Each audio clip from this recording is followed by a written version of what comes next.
So, Bismillah ar-Rahman ar-Rahim. So today we have this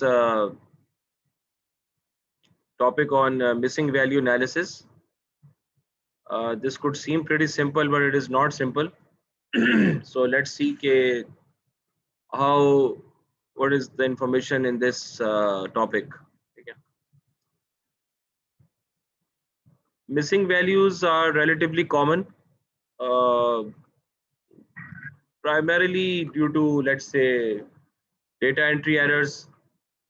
कि आप जब भी डेटा रिकॉर्ड करते हैं तो उसके अंदर it's not like it's not perfect thing कि डेटा जहाँ से भी रिकॉर्ड हो रहा होता है उस सोर्स में आपके पास एरर्स आ सकते हैं। जैसे आईओटी के सेंसर्स हैं, तो आईओटी के सेंसर्स कैन गेट फॉल्टी, ठीक है।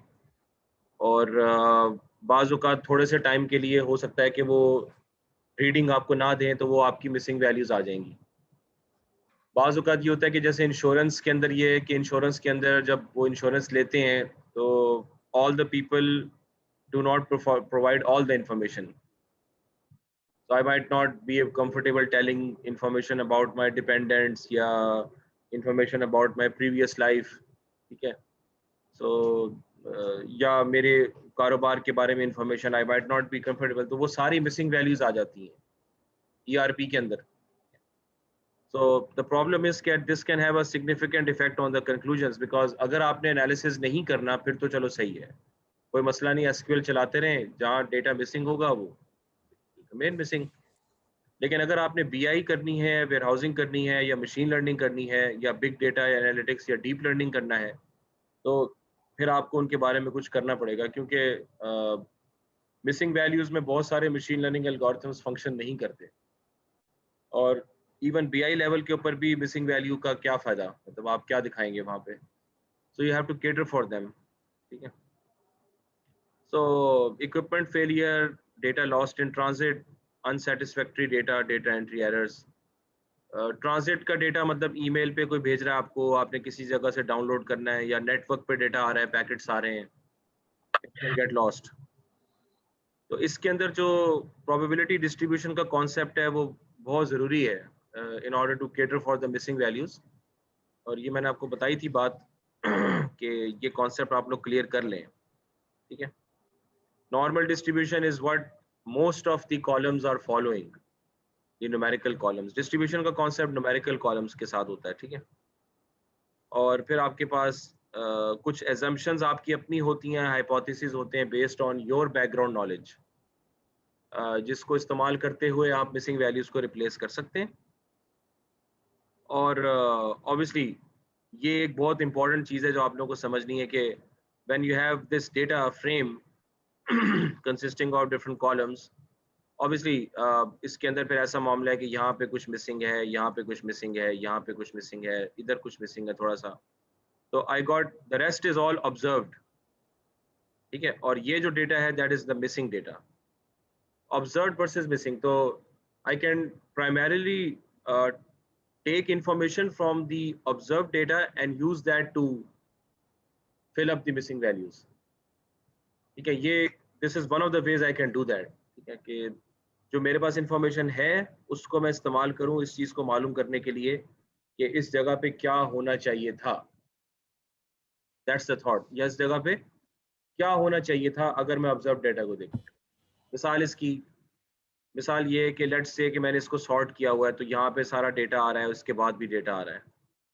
अब अगर मैं इस पूरे कॉलम का पैटर्न पकड़ लूं, तो रिग्रेशन कर लूं उसके ऊपर, ठीक है, तो मुझे रिग्रेशन से पता चल सकता है कि यहाँ पे क्या होना चाहिए। Just become a simple prediction problem, ठीक है। तो दैट इज वन वे, लेकिन ये तो खैर एक this is the one way of doing that.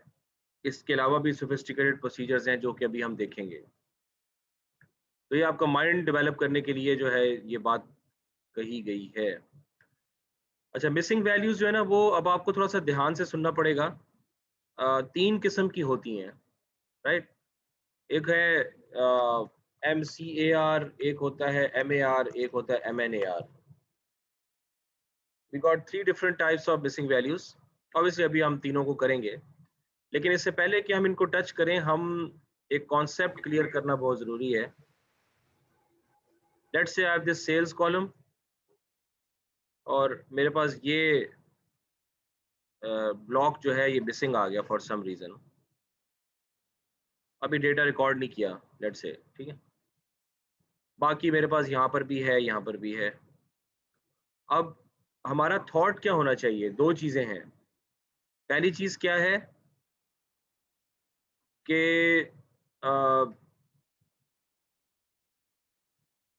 ये not related to other value that we want to fill. हाँ, दो चीजें हैं कि यहाँ पर जो वैल्यू है वो क्या होनी चाहिए थी, ठीक है, और दूसरी चीज क्या है कि हमारे पास नजर क्या आ रहा है।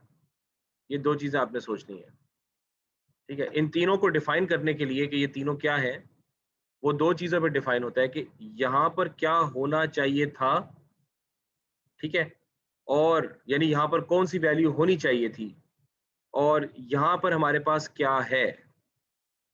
इन दो चीजों पे हम इन तीनों की डेफिनेशंस करेंगे, ठीक है। अब वो कैसे करेंगे वो आप अभी देख लें।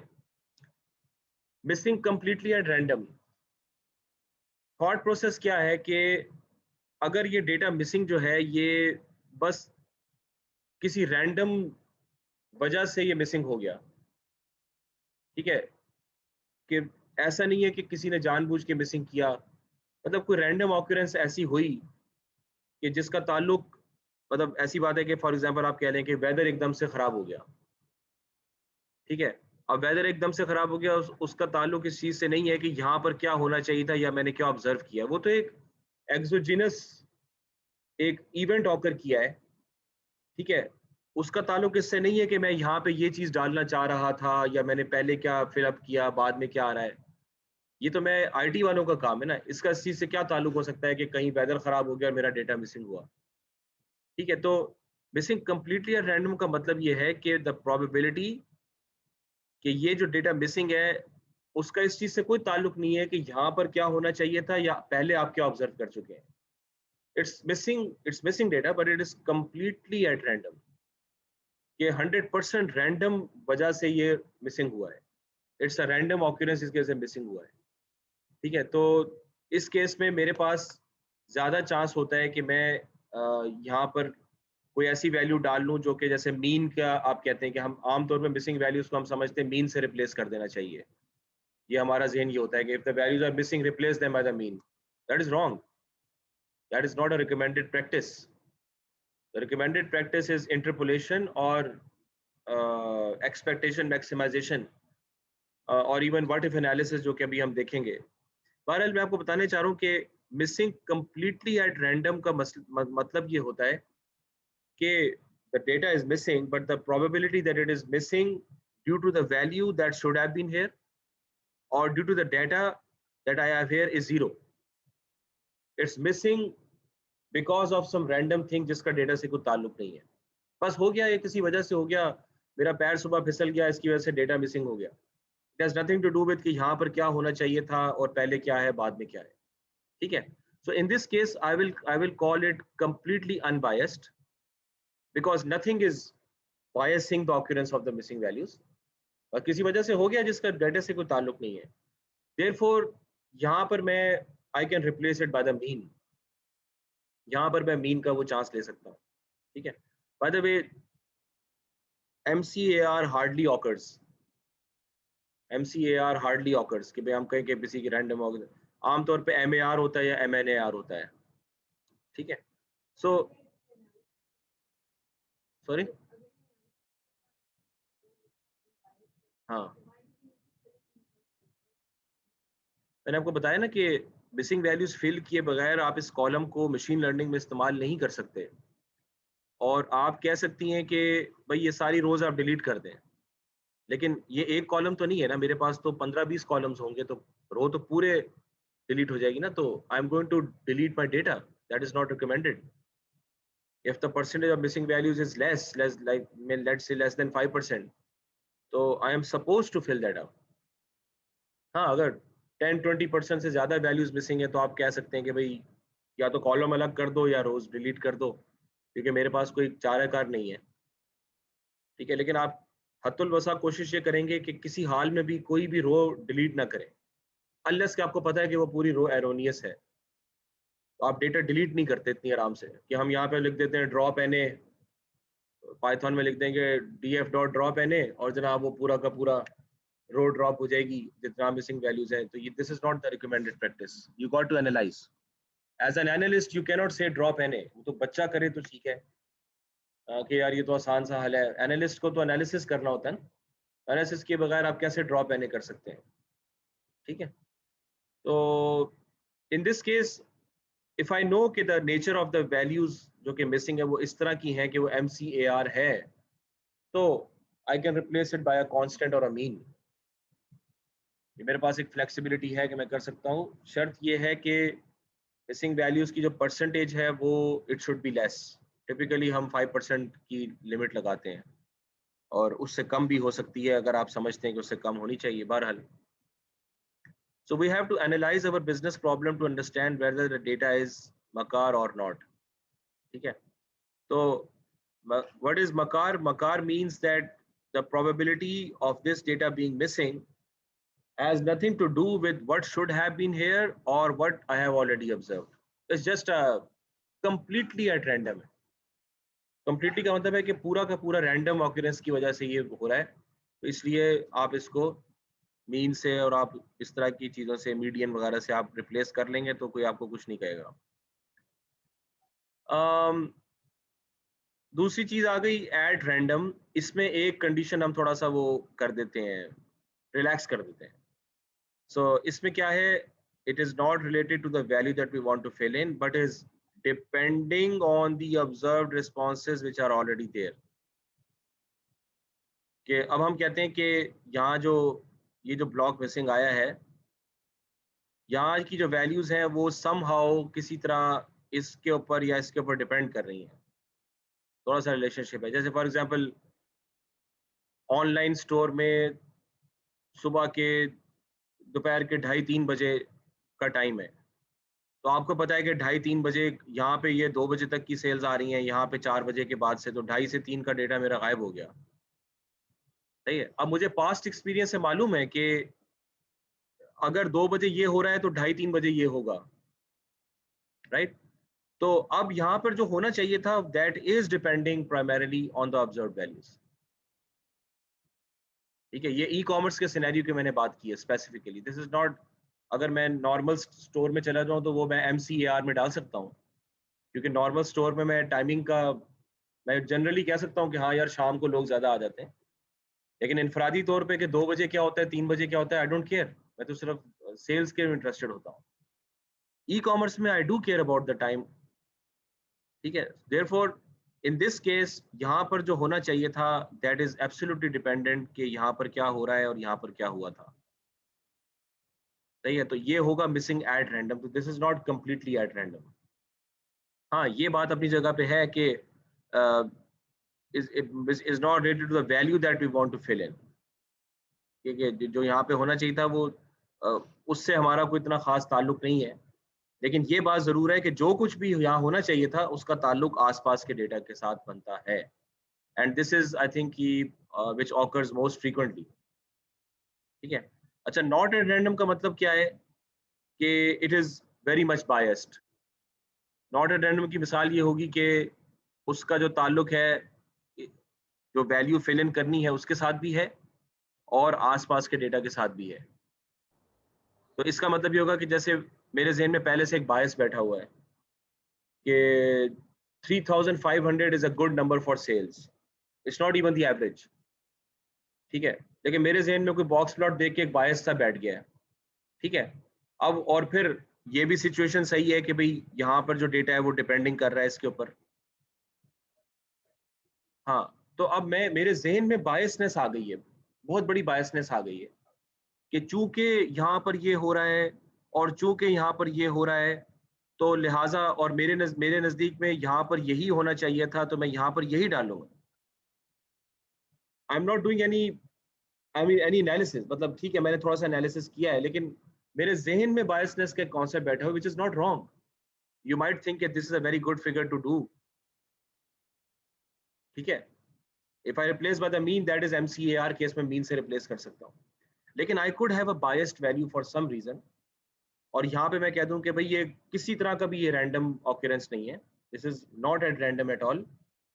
ठीक है, ये यही वैल्यू है 3500 और यही होनी चाहिए थी। समझ में आ रही बात की? तो ये एक एक नजरिया नजरिया क्या है आपका मिसिंग वैल्यूज रिप्लेस करना है, वो है। तो जो लोग जिनके पास बैकग्राउंड नॉलेज होगा ना, वो उनको फिर पता होगा कि क्या करना चाहिए यहाँ पे। There is no fixed rule to that. MCAR है, MAR है या MNAR है, ये हमें कुछ चार्ट्स देख के पता चल सकता है, ठीक है, कि भाई क्या चीज है, लेकिन एक्चुअली आपने वैल्यूज को रिप्लेस किस तरह से करना है वो आपके अपने ऊपर होता है।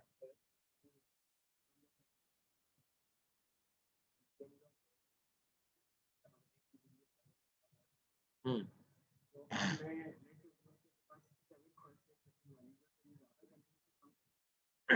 ये कम होंगी। अगर मिलियंस ऑफ रोज की आप बात कर रहे हैं तो ये 7% कम है, इसको रिप्लेस कर देना चाहिए।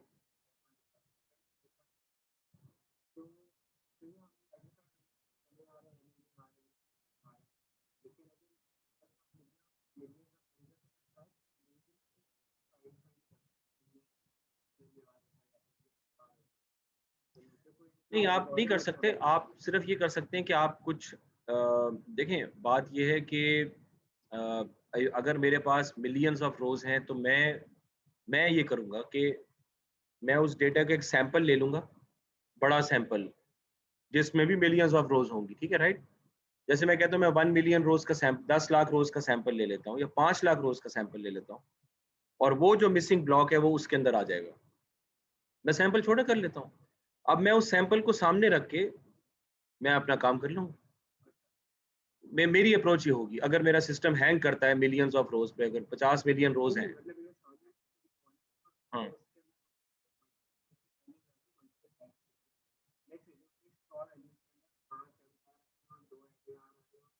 हाँ जी, हाँ, आइडेंटिफाई करने का तरीका ये है कि आपके पास कुछ चार्ट्स हैं जो आप बना सकते हैं। एक एपीआई उन्होंने बनाई है पाइथन वालों ने। पाइथन में एक एपीआई है जिसमें आप कुछ चार्ट्स देख के थोड़ा बहुत अंदाजा कर सकते हैं, प्लस आपका बैकग्राउंड नॉलेज होना चाहिए, उससे आपको ऑटोमेटिकली पता चल जाएगा। तीसरी चीज ये है कि जो हम डेटा रिप्लेसमेंट की जो स्ट्रेटजी रखते हैं ना आजकल, वो ज्यादातर इंटरपोलेशन के ऊपर है, ठीक है। उसमें उसका इस चीज से ताल्लुक है कि कहाँ गया यार,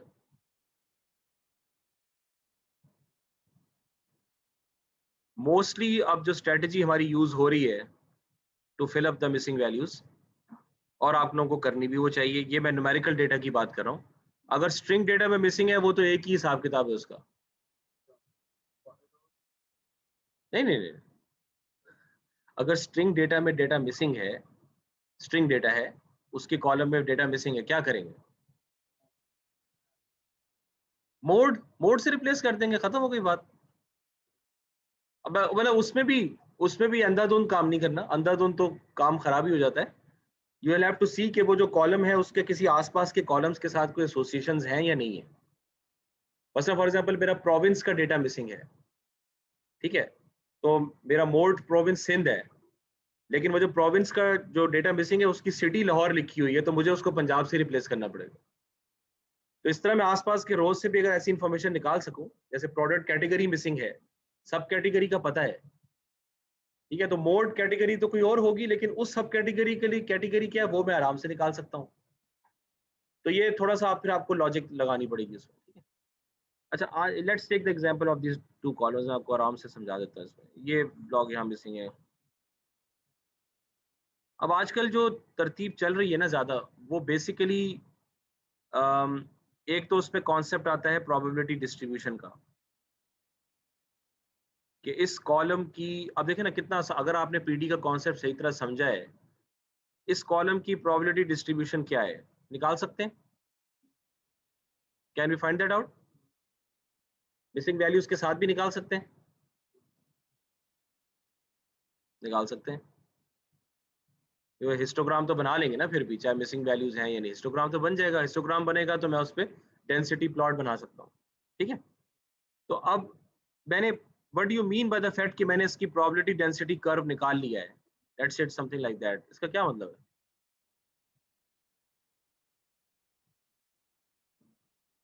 इसका मतलब क्या है जब मैंने ये कर्व कैलकुलेट कर लिया है? मुझे ये पता चल गया है कि इस कॉलम में जितनी वैल्यूज आ रही हैं उसकी प्रोबेबिलिटीज किस तरह वेरी कर रही हैं। प्रोबेबिलिटी डेंसिटी कर्व है ना, इस कॉलम में जितनी वैल्यूज आ रही हैं उनकी प्रोबेबिलिटीज इस शेप की तरह वेरी कर रही हैं। अब इसका फॉर्मूला मेरे पास है, इस कर्व का फॉर्मूला मेरे हाथ में है, which is based on mean and standard deviation and the pi, 3-4 parameters है जिसकी बेस पे फॉर्मूला मेरे हाथ में है। Now I can use that information to fill up the missing values here, कि अगर इस पूरे कर्व ने नॉर्मल डिस्ट्रीब्यूशन को फॉलो करना है इस शेप के साथ, तो यहाँ पर क्या होना चाहिए मैं निकाल सकता हूँ।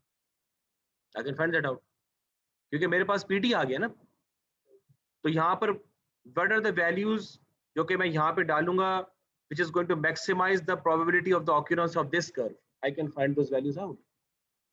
ऐसी वैल्यूज ले आओ जो कि इस कर्व को मैक्सिमाइज कर दे, इस कर्व के चांसेस को मैक्सिमाइज कर दे, वो मैं निकाल सकता हूँ, कोई मसला ही नहीं है। ठीक है, अब आप पूछेंगे कैसे निकाल सकते हैं, तो उसके बाद हमारे पास मेथड्स होते हैं, जैसे maximum likelihood estimate. We just try out different values until my condition is met. आप लोगों के लेवल पे बस अभी ये बात सही है। ठीक है, समझ में आ गई बात की। तो अगर मेरे पास एक कॉलम की प्रोबेबिलिटी डेंसिटी कर्व मेरे पास आ गया है न्यूमेरिकल कॉलम का, तो I can use that information to find out कि उस जगह पर क्या होना चाहिए था, ताकि मैं कहूँ कि भाई मेरी डिस्ट्रीब्यूशन डिस्टर्ब नहीं होनी चाहिए, जो मर्जी करना है करो, माई डिस्ट्रीब्यूशन शुड नॉट डिस्टर्ब। तो मैं वो इंफॉर्मेशन इस्तेमाल कर सकता हूँ। दूसरा चीज मैं कर सकता हूँ, I can do imputation, sorry interpolation. Interpolation में ये है कि मैं जैसे मैंने आपको रिग्रेशन की एग्जांपल दी, I plot this against some other variable, ये इन दोनों को किसी दो वेरिएबल्स को प्लॉट करता हूँ, एक में वैल्यू मिसिंग है, एक में वैल्यू मिसिंग नहीं है, तो मेरे पास इस तरह की कोई चीज आ जाती है, ये मेरे पास मिसिंग डेटा आ गया और ये चीज आ गई। ठीक है, यहाँ पे कौन सा वेरिएबल है, ये वाला है, और ये कौन सा है, वो ये वाला है जिसमें वैल्यू मिसिंग है। राइट, अब ये वैल्यू मेरे पास मिसिंग है, मैं प्लॉट कर ही नहीं सका फॉर सम रीजन। अब जब मैं इस पे इंटरपोलेशन करता हूँ तो now I can easily find out कि यहाँ पे क्या होना चाहिए था। तो अब आजकल की जो टेक्निक्स हैं वो इस तरह की हैं, based on probability densities, based on interpolations, ये are considered more robust methods than the mean और even deleting the rows. Sir ये इंटरपोलेशन वाला थोड़ा फिर से समझाते हैं। सॉरी, ये इंटरपोलेशन वाला थोड़ा फिर से समझाते हैं, वो कैसे हम करेंगे? इंटरपोलेशन सिर्फ ये है कि ये एक्स कॉलम है जिसमें मेरी वैल्यूज मिसिंग आ रही हैं, and this is any other column in the data set. मैं इन दोनों का स्कैटर प्लॉट बनाता हूँ, तो this is something like that. बीच में मेरे पास ये वाला डेटा अवेलेबल नहीं है। ठीक है, मसलन यहाँ पे मेरे पास डेटा है जो कि ये वाला डेटा आ रहा है नीचे एक्स के इस जगह के ऊपर, लेकिन उसके एवज में ये वैल्यू मिसिंग है यहाँ पे एक्स की। तो मैं क्या करता हूँ, स्कैटर प्लॉट बनाने के बाद मैं उस पर लाइन फिटिंग करता हूँ, लाइन ऑफ बेस्ट फिट, जो कि आपका ईडीए का एक प्रोसेस है। ठीक है, और लाइन ऑफ बेस्ट फिट जब मेरे पास आ जाती है तो ये इसकी मिसिंग वैल्यूज मैं लाइन ऑफ बेस्ट फिट से निकाल सकता हूँ, बिकॉज इसकी मेरे पास एक इक्वेशन आएगी of the form y is equal to mx plus c, मेरे पास एक इक्वेशन आ जाएगी। तो मैं फिर क्या कर सकता हूँ, इस इक्वेशन को यूज करके मैं ये x जो है वो ये है, इसकी वैल्यू यहाँ दूंगा तो मुझे वो y की यानी इस x की कॉलम की वैल्यू बता देगा। This is simple regression technique जो कि हम करते हैं, लाइन फिटिंग से कर सकते हैं इसको। सही है, ओके सर, थैंक यू। हाँ।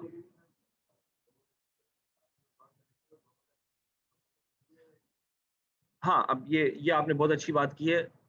जो अब जो लाइब्रेरीज है ना, अब वो करती यही है कि they try to find out कि किस में इनकी एसोसिएशन ऐसी है जिसमें मैं best line of best fit निकाल सकूं। मतलब वो जो टूल होगा, वो एपीआई जो होगी, वो एक कॉलम के साथ ट्राई नहीं करेगी, वो 4-5 मुख्तलिफ कॉलम्स के साथ ट्राई करके देखेगी कि किस में इसकी लाइन ऑफ बेस्ट फिट सबसे अच्छी बनती है, और उसके साथ वो उसको इंटरपोलेट कर देगा।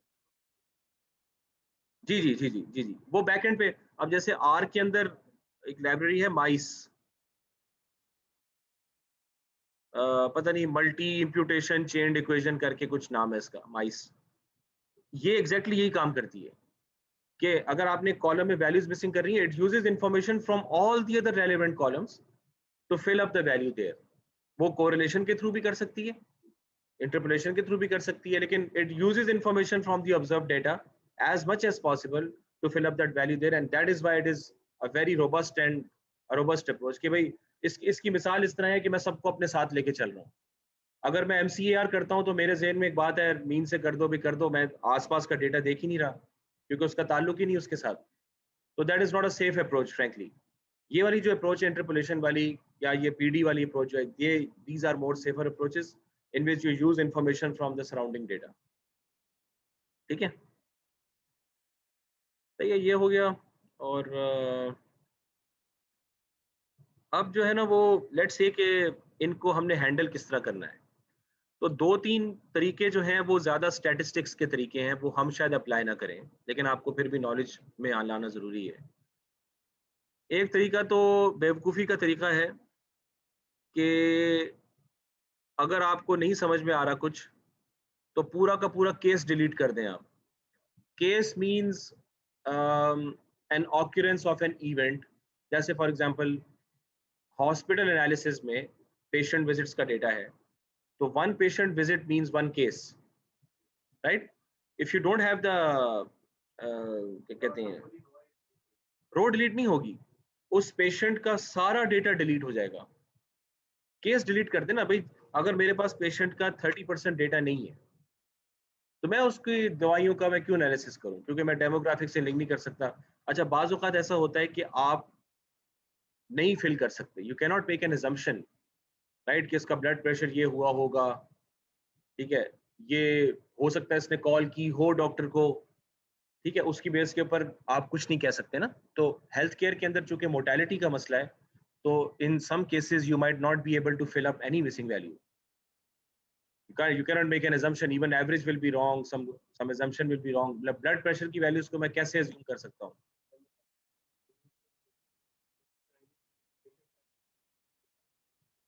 हाँ, उस पर्टिकुलर टाइम का, उस पर्टिकुलर विजिट का, सारी विजिट्स का नहीं, उस पर्टिकुलर विजिट का हम उसका पूरा केस जो है वो डिलीट कर देंगे।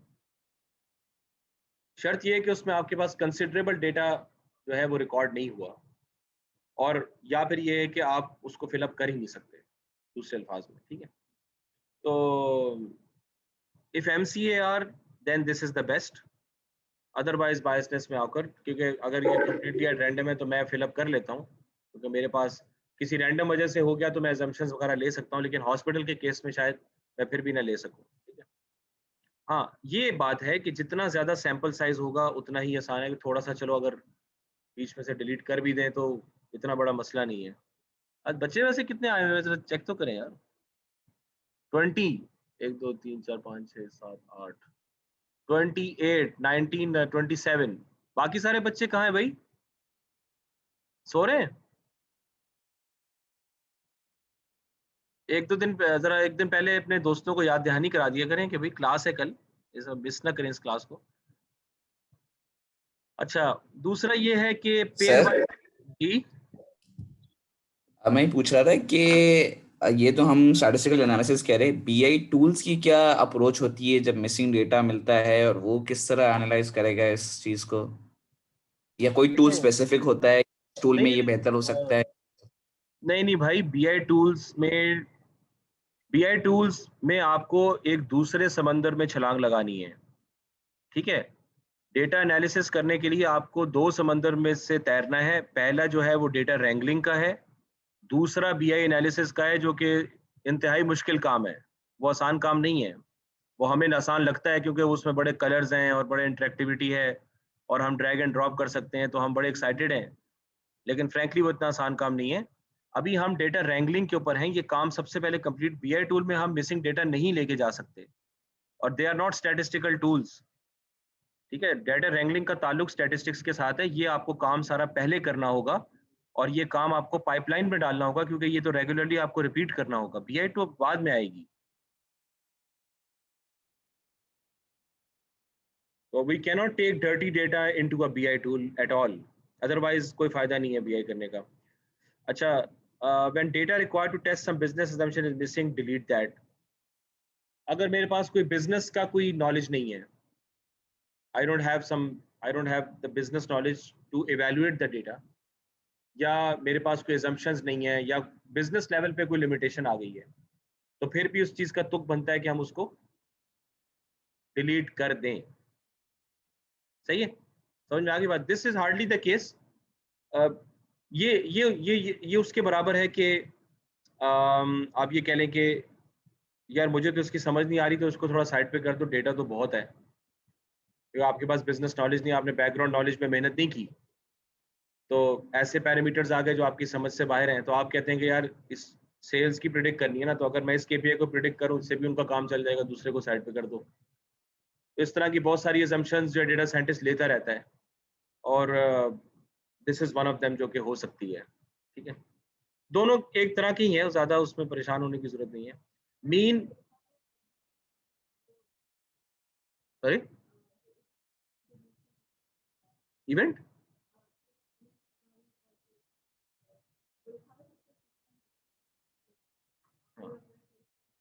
कहाँ लिखा हुआ है? हाँ, वो मतलब जैसे पाइथन में भी वही है ना, drop N A most frequent. हमारे यहाँ कैगल वैगल पे काम कर रहे हैं तो सही है, लेकिन प्रोफेशनल के अंदर ये नहीं कर सकते आप ड्रॉप एन ए, अनलेस के पूरी रो ही आपको एरोनियस नजर आ रही है, देन इट मेक सेंस। पर लेकिन मिसिंग डेटा तुक नहीं बनेगी उसको ड्रॉप करने की, डेटा एरर्स तुक बनेंगे ड्रॉप करने। ठीक है, अच्छा, मीन सब्स्टिट्यूशन जिसमें हम सबका दिल चाहता है, एवरेज से रिप्लेस कर दो कॉलम को, मिसिंग वैल्यूज को।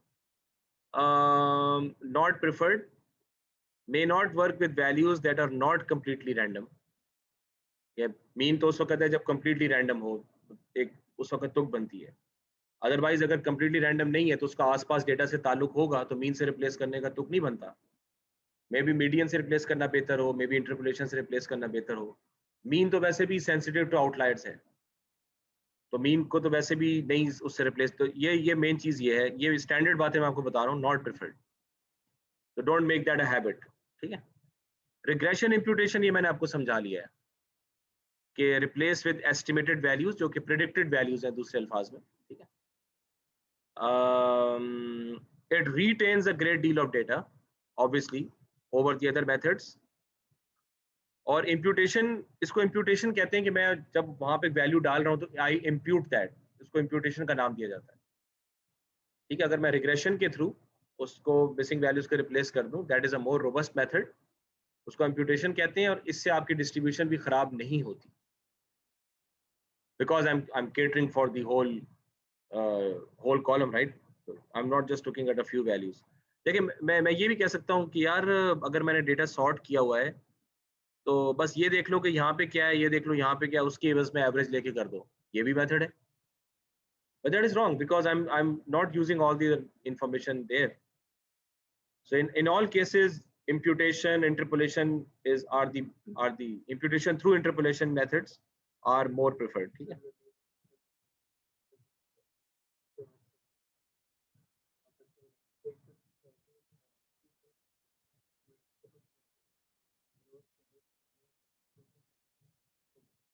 हाँ, हम्म,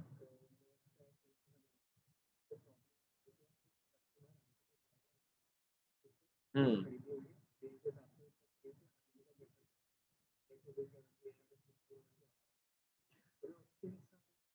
हाँ, हाँ। If I am able to find a pattern कि वो किन महीनों में क्या क्या चीजें उसने खरीदी हैं, if I am able to detect a pattern in that, then it is easy for me to replace, that is a logical solution. I have to, क्योंकि in this case I have to fill up a string value, right? तो string values को replace करने में typically हम logic use करेंगे या mode use करेंगे। इस केस में आप ये नहीं कह सकते कि ज्यादातर ये चीज ये खरीदता है तो यही डाल दो। आप ये देखेंगे, जैसे आपने बात की कि उसका पूरा हिस्ट्री निकाल के लाएंगे, देखेंगे कि अगर टाइमिंग के हिसाब से कोई पैटर्न नजर आता है, तो then you are going to use that information to fill up the missing values. तो ये वो ज्यादा अच्छा उसमें वो होगा। Last observation carried forward applicable for time series data, जो मैंने अभी आपको भी बिल्कुल अभी पहले जो बात बताई है, कि जो लास्ट यहाँ पे डेटा एक रो मिसिंग आ गई, ये टाइम सीरीज डेटा सेल्स का चल रहा है, टाइम सीरीज के हिसाब से चल रहा है कि टाइम भी साथ साथ रिकॉर्ड हो रहा है। तो मैं देखूंगा कि एक टाइम स्टैम्प पहले क्या डेटा था, उसके हिसाब से इसको फिलअप कर दूंगा।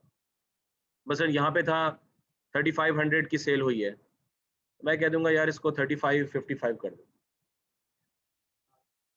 लास्ट ऑब्जर्वेशन कैरीड फॉरवर्ड, उसके आसपास ही कर दो, मतलब क्योंकि ये इसलिए कह रहा है क्योंकि टाइम सीरीज फोरकास्टिंग जो हमने अभी करनी भी है बीआई लेवल के ऊपर इंशाल्लाह, उसके अंदर भी यही प्रॉब्लम हम फेस करते हैं कि if I want to predict, अब ये टाइम सीरीज चल रही है, ये आज का दिन है मेरे पास, अब कल क्या होगा, तो कल जो भी कुछ होगा वो यहाँ के मुकाबले में ज्यादा डिफरेंट नहीं होगा, तो the chart is going to go like this, कल ये होगा भाई।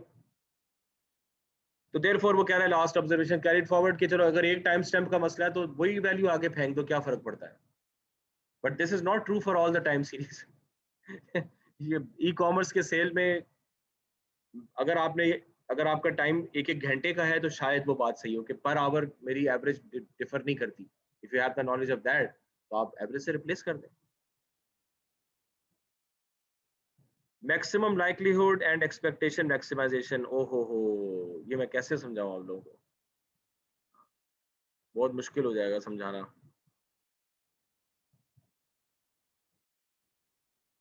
ये भी मिलता जुलता मेथड है, इसमें वो ये अज्यूम करता है कि भाई मैं किस तरह समझाऊं, let's say I have these columns और मेरी यहाँ पे मिसिंग है और यहाँ पे मिसिंग है, okay, how many columns do I have,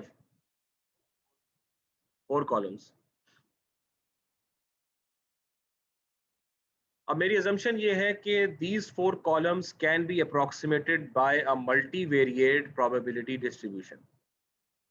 Let's assume कि मैं हर चीज को न्यूमेरिकल में कन्वर्ट कर देता हूँ, I can do that, मुझे कोई चीज रोकने वाली थोड़ी है। Now every column is converted to a numerical value, a floating or an integer value, and my assumption is that I can approximate this whole table of millions of rows or 100,000 of rows by a multivariate probability Gaussian distribution. Multivariate means more than one variable. ये जो हम एक curve बनाते हैं ये univariate case होता है ना, जस्ट वन कॉलम सेल्स के लिए मैंने हिस्टोग्राम पे वो डेंसिटी प्लॉट बना दिया, राइट, लेकिन I can have a distribution of multiple variables together. क्या मैं ये बात करूं कि एक कॉलम की प्रोबेबिलिटी इस तरह वेरी कर रही है, एक कॉलम की वैल्यूज की प्रोबेबिलिटी कर्व की तरह वेरी कर रही है, वहां मैं ये भी तो बात कर सकता हूँ कि भाई ए बी सी डी के जो चारों पेयर्स हैं उनकी प्रोबेबिलिटी किस तरह वेरी कर रही है, A comma B comma C comma D एक डेटा पॉइंट, इसकी क्या प्रोबेबिलिटी है, that's a multivariate distribution. A comma B comma C comma D दूसरा डेटा पॉइंट, ठीक है, इसकी क्या प्रोबेबिलिटी है, ये वैल्यू है ना, तो इसकी क्या प्रोबेबिलिटी है। तो there is a possibility to define the concept of a multivariate probability distribution and I can estimate that। ठीक है, मैं इसको लिख देता हूं ताकि आप लोगों के दिमाग में ये, I can learn or estimate a multivariate probability distribution। और ये बात आप याद रखिए कि जो स्ट्रिंग्स होते हैं ना, स्ट्रिंग, जब आप मशीन लर्निंग और डीप लर्निंग की बात करते हैं ना, अभी तो आप बीआई लेवल तो हल्का काम है, पाकिस्तान में बहुत भारी काम है और भारी काम भी है, लेकिन technically machine learning deep learning ज्यादा मुश्किल काम है। तो उसके अंदर कोई स्ट्रिंग की कोई तुक नहीं बनती, ये स्ट्रिंग सिर्फ हम डायमेंशंस इसलिए क्रिएट करते हैं ताकि हमारे लिए बड़ा मजा आ जाए चार्ट्स बनाने में और लैब क्यूब देखने में और दिखाने में, प्रेजेंटेशन करने में बड़ा अच्छी अंडरस्टैंडिंग हो जाए। मशीन लर्निंग डीप लर्निंग के अंदर ये स्ट्रिंग वैल्यूज का कोई ताल्लुक नहीं है।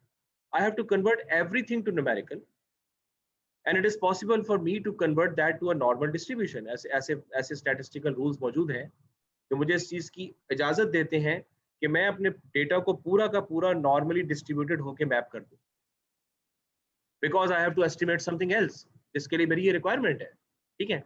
तो देयरफॉर मैं उसके साथ चला, I can learn by estimate a multivariate probability distribution when I know the parameters of this distribution, I can use them to estimate the missing values। जैसा कि मैंने आपको पहले केस में कहा था कि सिंगल कॉलम में अगर मुझे कर्व पता चल गया है तो मैं उस कर्व की इंफॉर्मेशन यूज कर सकता हूँ मिसिंग वैल्यूज को रिप्लेस करने के लिए। Same concept applies here. अब सवाल ये पैदा होता है कि भाई ये मल्टीवेरिएट डिस्ट्रीब्यूशन के पैरामीटर्स की फॉर्म क्या है, फॉर्मूला क्या है, तो वो हमारे कोर्स का भी स्कोप में नहीं है। बल्कि मल्टीवेरिएट डिस्ट्रीब्यूशन को कैसे मॉडल करते हैं, उसकी मैथ्स क्या होती है आप कहते हैं तो मैं आपको बता दूंगा। और उसके पैरामीटर्स को एस्टिमेट करने का मैंने आपको आसान क्या बताया, मैक्सिमम लाइक्लीहुड एस्टिमेट, कि I try out different values of the parameters until the probability of occurrence of this observed data becomes the highest। सही है। इसकी मिसाल इस तरह के जैसे कोई छोटा बच्चा हो ना, तो वो मेज वो बना रहा है, जिक्सॉ पजल बना रहा है, तो एक जगह पे उसके पास 20 ऑप्शंस हैं उसको फिट करने के। अब वो एक एक ट्राई करके देखता है कि कौन सा फिट हो रहा है, हाँ, और फिर जो है ना वो जो फिट होता है, हाँ यार ये इसमें तो ये मेरा प्रोबेबिलिटी हाई कर रहा है, जो आप इसको लगा दो। तो नहीं, इस केस में इकट्ठा शुरू करेगा वो।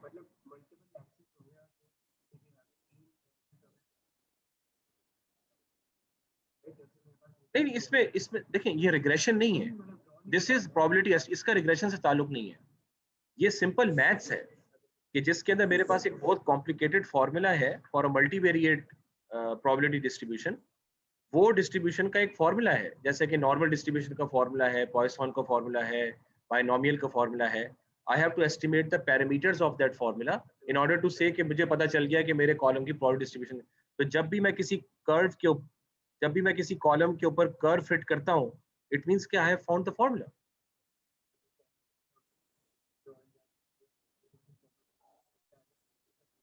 क्या स्क्रिप्टर, वो क्या होता है? अच्छा, स्क्रिप्ट में, ठीक है।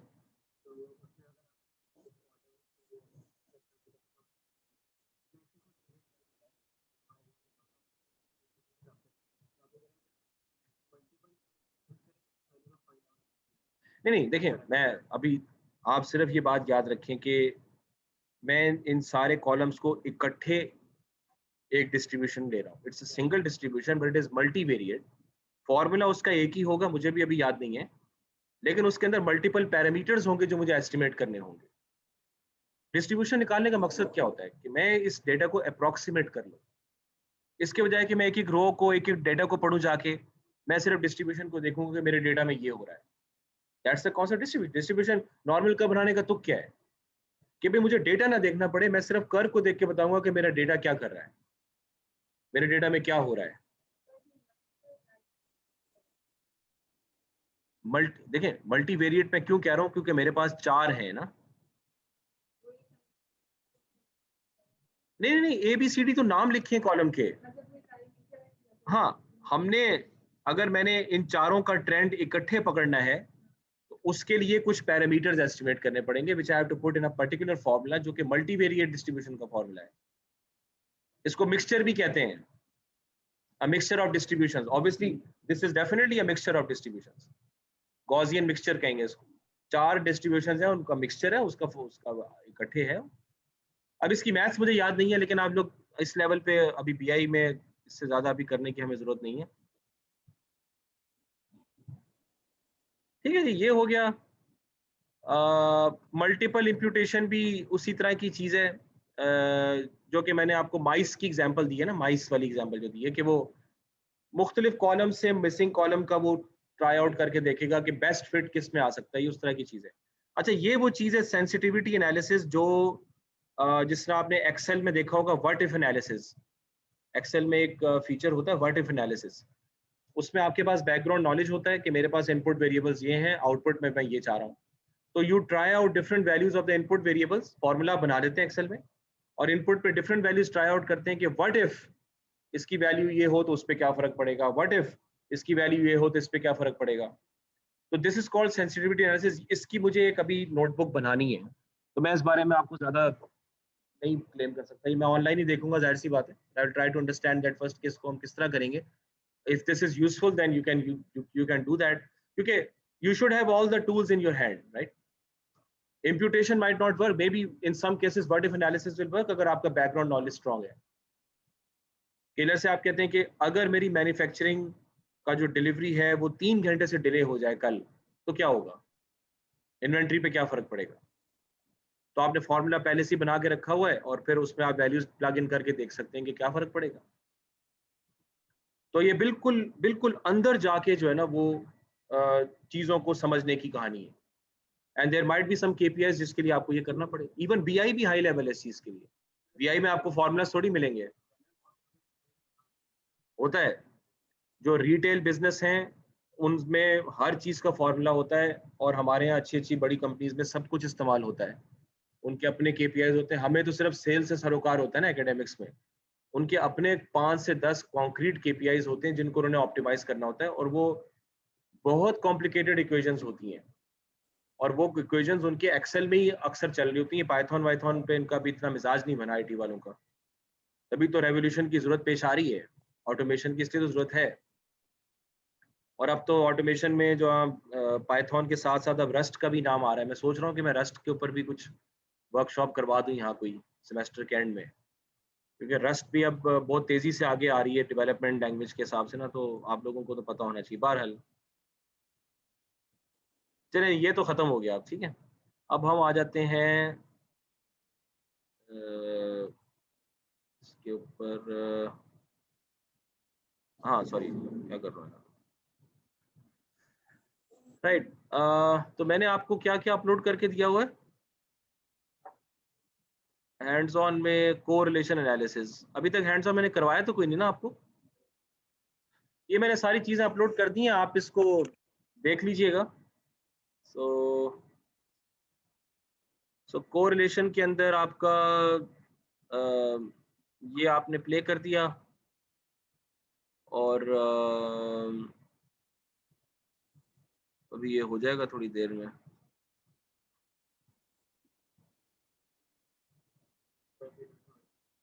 हाँ मुझे पता है। तो इसके correlation analysis in fact is a very important part of EDA. I think it's the most important part after missing value analysis. और जो डेटा एंट्री के क्या हो गया, क्या कह रहे हैं, ये मैं आपको बताऊंगा अभी।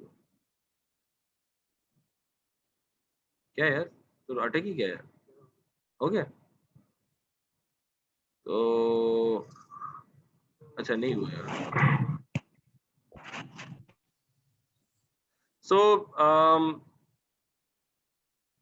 यहाँ पर हम ये कर रहे हैं कि we are generating data from a normal distribution np dot random dot rand n। Random का मतलब ये है कि primarily no matter from where I generate the normal distribution data, यानी रैंड n का मतलब ये है कि वो डेटा जनरेट करो जो कि नॉर्मली डिस्ट्रीब्यूटेड हो, और वो डेटा आपका अनबायस्ड तरीके से जनरेट होगा।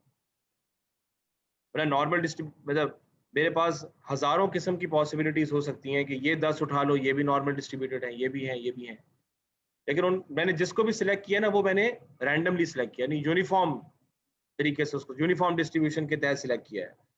तो बहरहाल यहाँ मैंने एक सीरीज बनाई है, और उसको मैंने ये मीन और स्टैंडर्ड डेविएशन के हिसाब से थोड़ा सा मैंने इसको 1000 पॉइंट्स को मैंने वो किया है, और रैंडम सीड मैंने अपना दे दिया है ताकि रैंडमनेस और खत्म हो जाए। फिर मैंने एक दूसरी सीरीज बनाई है यूजिंग द सेम डिस्ट्रीब्यूशन, उसमें मैंने मीन और को चेंज कर दिया है, लेकिन चूंकि दोनों नॉर्मली डिस्ट्रीब्यूटेड हैं तो they should have a very good scatter plot, linear relationship होगा, ठीक है।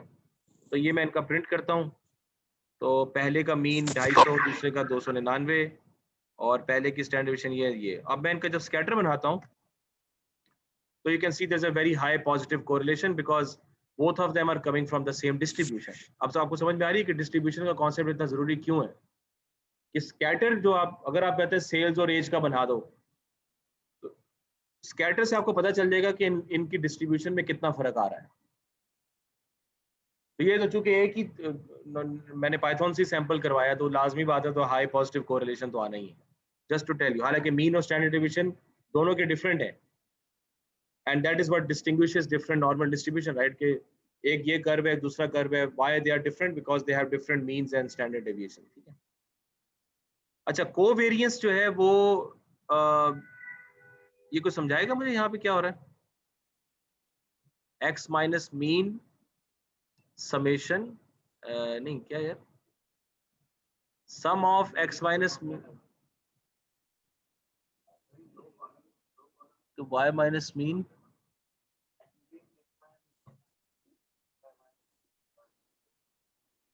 हाँ, ये कोवेरियंस का कॉन्सेप्ट है कि हाँ, आप सही कह रहे हैं कि एक वैल्यू को उसके मीन से दोनों कॉलम्स की कोवेरियंस निकालनी है, कि उनकी वेरियंस आपस में किस तरह वेरी कर रही हैं। तो इंडिविजुअल हर पॉइंट को उसके मीन से सब्ट्रैक्ट करके, अगले में भी ये सब्ट्रैक्ट करके, दोनों को मल्टीप्लाई करके, इसी तरह सबको सम करके डिवाइडेड बाय -1। और n-1 का मैंने आपको वजह बताई थी स्टैंडर्ड डेविएशन कैलकुलेट करने में, कि वो बायसनेस को कम करने के लिए आप n-1 करते हैं। बहरहाल ये तो मैंने ऊपर ऐसे फार्मूला लिखा है। और सर ये रैंडम सीड कुछ भी डाल सकते हैं?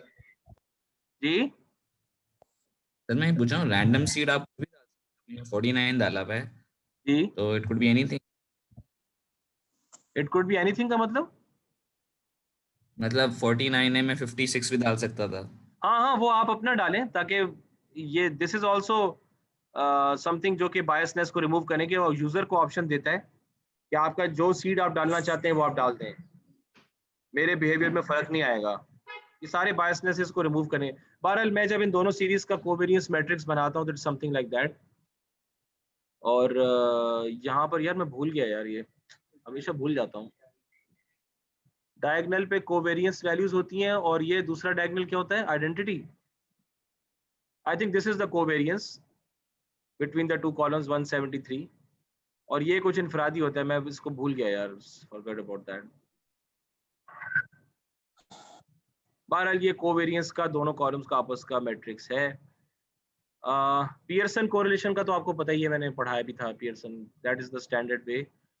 और पियर्सन कोरिलेशन का फॉर्मूला ये है, covariance of x, y divided by std of x multiplied by std of y. So it is based on the covariance, and covariance is a measure of correlation. ठीक है, तो ये मैंने वही series दोबारा लिख दी, इनका स्कैटर बनाया, और फिर पियर्सन कोरिलेशन को मैंने इस पियर्सन आर के फॉर्मूले से, जो कि मैं यहाँ इंपोर्ट कर सकता हूँ, तो ये मेरा स्कैटर आ रहा है दोनों सीरीज का। इतनी ज्यादा स्ट्रॉन्ग कोरिलेशन जैसे यहाँ पर आ रही थी, अब वो यहाँ पर नहीं है, डिस्ट्रीब्यूशन थोड़ी बढ़ गई है। उसको क्यों बढ़ी है बता सकते हैं आप? क्योंकि मैंने सीरीज 2 को किस तरह बनाया, सीरीज 1 में ऐड करके आगे मजीद उसमें कुछ गड़बड़ कर दी है। तो series 2 now is a summation of 2 series, तो थोड़ा सा ज्यादा एक दूसरे से वो डिफरेंट हो गए हैं। तो बहरहाल तो कोरिलेशन कितनी आ रही है? 0.31, वेरी स्लाइट पॉजिटिव कोरिलेशन, 0.3।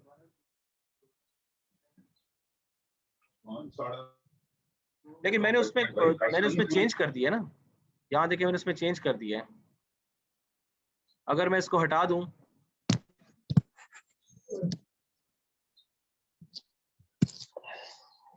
अगर मैं इसको इस तरीके से हटा दूं,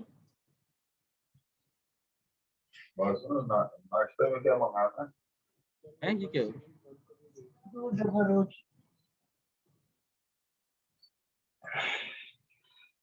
ये उस्मान म्यूट कर दो।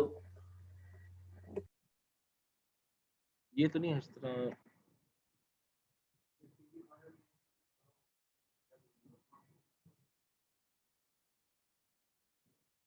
ये मुझे समझ नहीं आ रही क्या कह रहे हैं आप लोग।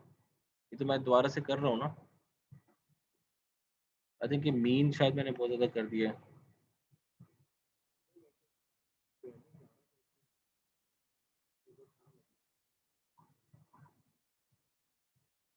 5000 को प्लॉट करना मुश्किल हो जाएगा। नहीं नहीं, यहाँ पे फिर किस तरह था? सॉरी मैं, अच्छा उसमें एडिट तो था।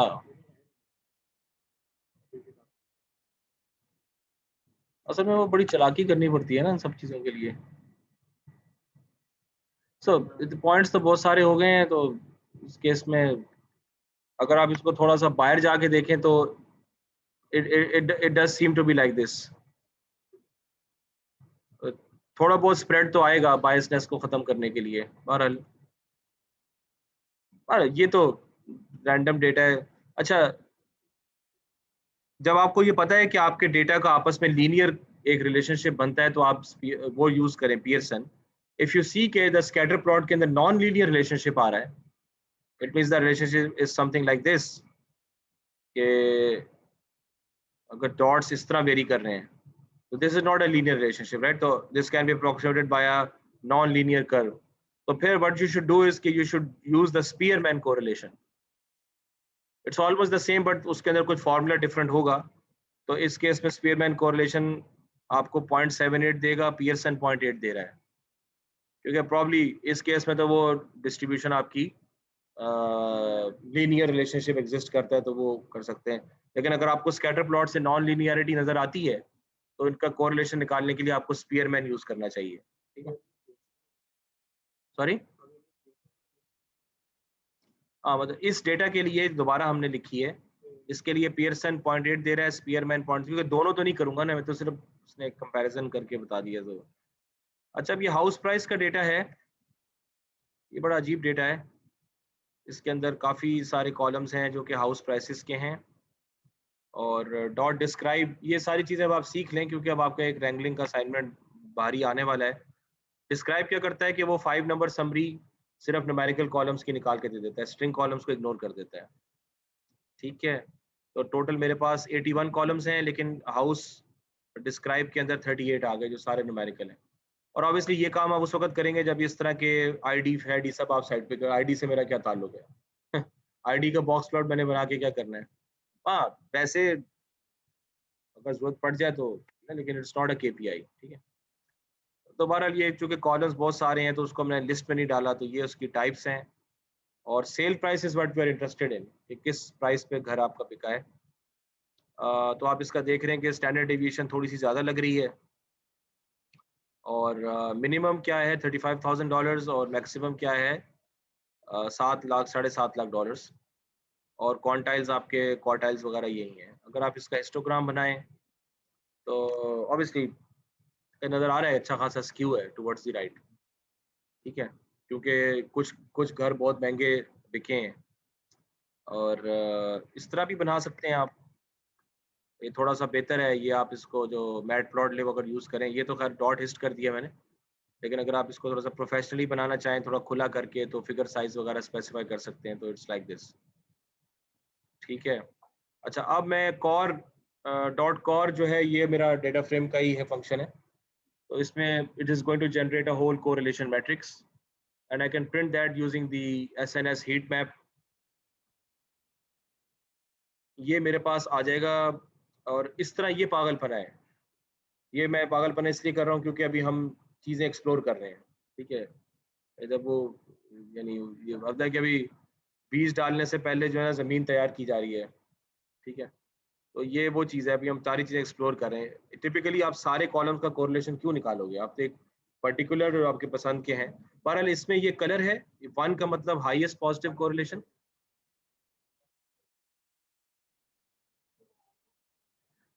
जाहिर सी बात है ये इंसानों ने इंसानों के लिए बनाया है तो मुमकिन तो है।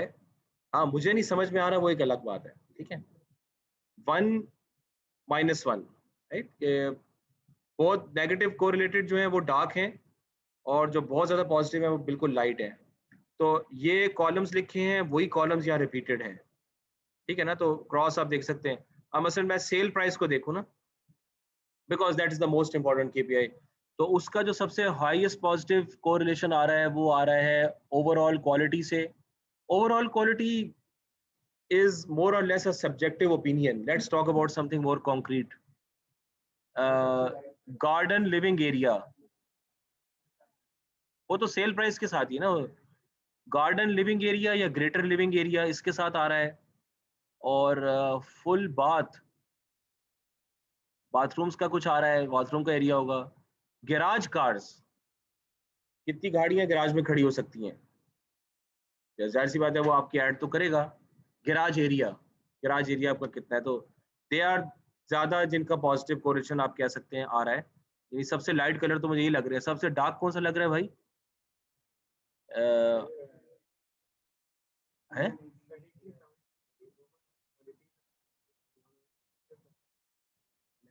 हाँ, ये मैं भी कह रहा हूँ कि अभी तो देखिए हमने रैंगल किया नहीं ना, क्योंकि अभी तो हमने डेटा को पढ़ा ही नहीं, ना हमारे पास बैकग्राउंड नॉलेज है। तो आपको पता होगा ना कि लॉट एरिया क्या होता है, लैंड कॉन्टूर्स क्या होते हैं, किस तरह चलता है, फिर उसके बाद आप ये चार्ट्स देखना शुरू करते हैं। बीआई टूल तो अभी है होराइजन के ऊपर, अभी तो हम ये समझें कि डेटा में क्या हो रहा है। ठीक है, चले बहरहाल ये हो गया, ये आप लोग फिर देख लीजिएगा। ठीक है, खुद हाँ, कलर ब्लाइंड है तो आप ये कलर चेंज करा लें। ये देखें कलर चेंज हो गया आपके लिए।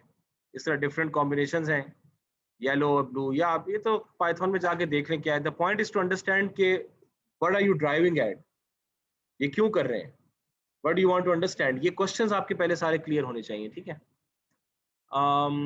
और यहाँ पर एक क्लस्टर मैप भी इसमें बना, वो थोड़ा सा एक एक्स्ट्रा शशका ही है, लेकिन इन्हें वो कॉलम्स जो कि कोरिलेशन में आपस में एक दूसरे से सिमिलर है, उनको मैं क्लस्टर करके ही दिखा देगा।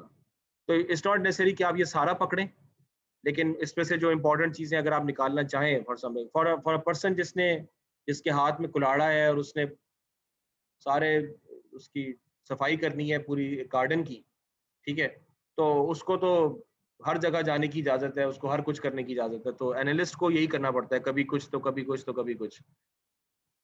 और यहाँ पे मैंने लार्जेस्ट का करके ना, ये जिनके कोरिलेशन मैट्रिक्स n लार्जेस्ट हैं, जिसमें मैंने n7 लिया, तो what are the 7 largest correlations with my sale price, ठीक है। तो ये यहाँ पर ये आपका overall quality, greater living area, garage cars, total basement area होगा या एसएफ। अब देखो एसएफ का मतलब ही नहीं पता, लिहाजा मैं क्या कंक्लूजन ड्राइव करूंगा। तो सबसे पहले हम डेटा को समझेंगे बैकग्राउंड नॉलेज के साथ, एक्सेट्रा एक्सेट्रा, ठीक है। तो बहरहाल ये है, ये आपका कोरिलेशन है। एक और भी एडवांस्ड हीट मैप है, ये मैंने पूरा का पूरा, जाहिर सी बात है ये ड्रेजन आदमी है, इसका पूरा कोड है ये। और इसने किया क्या है कि उसने जो एपीआई उसको थोड़ा सा उसने चेंज कर दिया है, इन द सेंस के इसमें होगा ये कि एक तो ये नॉर्मल आपके वो आ रहे हैं 1 से लेके -1 तक नॉर्मल ये आ रहे हैं, ठीक है। इसने किया ये है कि इसने बेसिकली अपना पूरा कोड लिखा है जिसमें साइजेस के ऊपर बात आ गई है कि जो ज्यादा बड़े कोरिलेटेड है उनका डब्बा साइज बढ़ जाएगा, क्योंकि टिपिकली तो I will have to do something like this, I am just going to take the 5 और 6 लार्जेस्ट कोरिलेटेड एंड सी कि उनमें से ज्यादा कोरिलेशन कौन सा है, इसके बजाय कि मैं कलर्स को देखूं। कलर्स को भी देख रहा हूँ इस केस में और साइजेस को भी देख रहा हूँ। तो फॉर एग्जांपल मुझे पता चल रहा है कि कंप्रेशन रेशो जो गाड़ियों की होती है इंजन्स की, उसका प्राइस के साथ बहुत ही कम ताल्लुक है, और प्राइस का सबसे जो ताल्लुक बनता है वो बन रहा है मेरा प्राइस के साथ ही बन रहा है, लेकिन हॉर्स पावर के साथ बन रहा है, और वो पॉजिटिव कोरिलेशन। बड़ा साइज तो नेगेटिव का भी हो सकता है ना। तो इसने बेसिकली ये पूरा कोड लिखा है जो कि मैंने यहाँ पे भी कमेंट आउट किया हुआ है, क्योंकि मेरे पास heatmap.py अलग से आ रही है यहाँ पे। नेगेटिव में ये है ना, ये जैसे बोर का सिटी एमपीजी के साथ है सबसे ज्यादा negative correlation. I don't know कि सिटी एमपीजी तो वो माइल्स पर गैलन है, और बोर्स जो है वो कार के इंजन के बोर्स कितने हैं, ठीक है, जितने कम बोर्स होंगे उतना ही आपका एमपीजी ज्यादा हो जाएगा, समथिंग लाइक दैट, ठीक है। तो ये बाकी फिर इसने ये सारा मैंने खैर नीचे लिखा हुआ है, ये मैंने आपको दिया नहीं है। You could have something like this if you want to use this. ये मुख्तलिफ गाड़ियों के लिए उसने लो मीडियम हाई इनकी हॉर्स पावर ग्रुप बना दिया है, एक हॉर्स पावर है तो उसके हिसाब से उसने किया है। तो जो जितना आगे जाना चाहे इस फील्ड में वो जा सकता है रैंगलिंग में। ये शायद मैंने आपको दिया नहीं है एडवांस हीट मैप, मुझे नहीं मालूम।